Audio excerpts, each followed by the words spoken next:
Welcome back, everybody. Spring is upon us, and that means it's time for an annual deep cleanse and purge. Today we have Erin Vyhanek to share some seasonal decluttering tips and tricks. She's been doing this for years, y'all. She knows her stuff. Erin, good morning. Good morning. Let's talk about your organizing methodology. You've got some ways to approach this. Absolutely. So when we go into a client's home, we always start by removing everything from the space.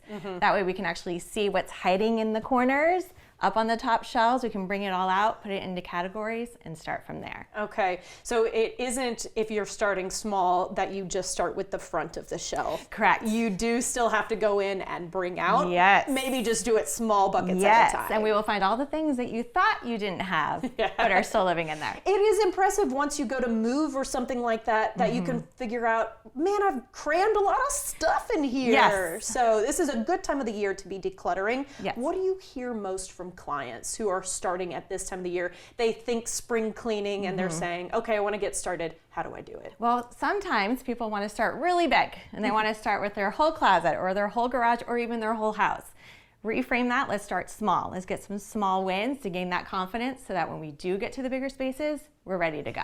Because the weather's so nice, so people want to open the garage and just think that they can get it all done in one weekend. Yeah. Do you think they'll get overwhelmed? Yes, I would say most clients end up calling us before they start because they know they will get overwhelmed, or they've started, they're like, this was way bigger than I ever anticipated.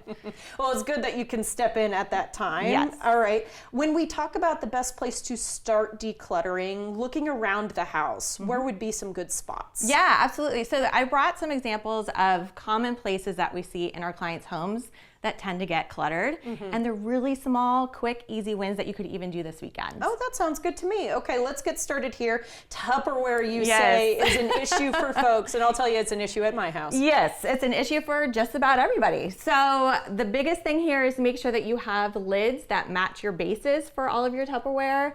And people have a very large range of sizes, from teeny tiny to super big. Try to pare it down to only having maybe 3 or 4 sizes. I promise it's possible. Yes, I think that's what I need. Is we got some for the wedding, we already had some, and so the collection has just grown. I do want to ask, do you suggest maintaining them in their tops and bottoms as is, or storing them in a different way? Yeah, it depends on how much space you have to give. This obviously takes up extra space. When you're purchasing Tupperware, always try to buy something that can stack. So these, for example, they can stack inside of each other and really kind of take up less space. So it depends on you and what you have to give. Gotcha. Space. If you need to go a little bit more minimal, stacking inside of each other. Yes, absolutely. And put the lids separate to the side. Once you have figured out that the lids do match the bottoms. Yes, start with that first, 100%. Okay, you've got a lazy Susan here. You've got issues, you say, when you walk into homes that you notice medicine has expired. 100%, yes. So another quick, easy win is to start with your medicine cabinet. Another thing we see in a lot of homes is that people have medicine in their bathroom, in their kitchen, upstairs, downstairs, in the laundry room. So you always want to start with getting it all together and then start. Check those expiration dates. That's a pretty easy way to pare it down. And then also look at it. Do we even use this? Do we need this? Do I have multiples of it? Would I be able to use it before it expires? Maybe we pass it on. I have a feeling that you find a lot of multiples in this situation. Yes. Yeah, lots The and lots. ibuprofen has existed upstairs, it's Yes. downstairs, it's in a couple different places. Yes. Okay, what about under the cabinets? Yeah, so this is an example of under the kitchen sink, which can be a little bit more complicated. So maybe start with these two. This one is a little bit more effort because you got all those lovely pipes under your kitchen sink usually, or bathroom sink if that's where you choose to start. But always think about going vertical. So this is a perfect example of stackable bins that can work underneath between the pipes, and you can double your space underneath your sink. It makes it super simple. And where would you get something like this? So these specific ones are from the Container Store, but we shop anywhere and everywhere. So Container Store, Target, Amazon, all good options. Okay. Any common mistakes that you want to mention that you start to see when people begin decluttering that kind of creates a hurdle for them? Yeah, a couple of things. People suddenly have all these flashbacks of memories.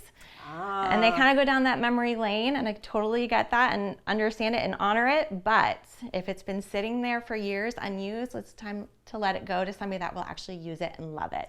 And you were talking to me off camera about how at your house specifically you do one in, one out. Yes. So it's very important to set boundaries. So like, for example, if you only have this amount of space to give to medicine in your bathroom, this is your boundary. If it doesn't live on this lazy Susan, you cannot have it. right? Same goes for clothes. If you have a shelf of t-shirts, that's it. You get that shelf.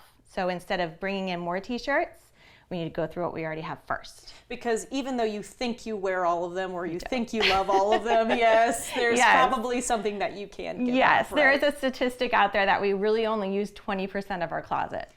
Is there really? Yeah. Wow. That we puts things in perspective.